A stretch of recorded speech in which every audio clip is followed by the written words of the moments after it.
Opinionisti i 4 edicioneve të shtëpisë së famshme Arbër Hajdari ka thënë së fundmi një intervistë. Ai foli për eksperiencën e tij në këto 4 vite dhe problemet që ka hasur. Mes të tjerash, Arbri thotë se ka pasur dy fytyrësha shumë, të cilët i kanë ndërruar qëndrimet për një javë.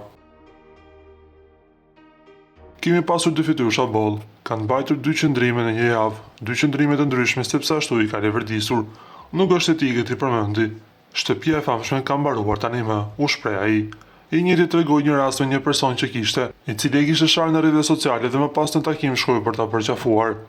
E kam rastin me një person që më shau në rrjetet sociale në një 2 vende dhe më pas kur u takova, më udh në krah, më përqafoi dhe i them si ke qenë mirë, kam qenë me nerva, nuk kam pasur gjë me ty, më thot. Më pas bëri fotografi me mua dhe e postoi.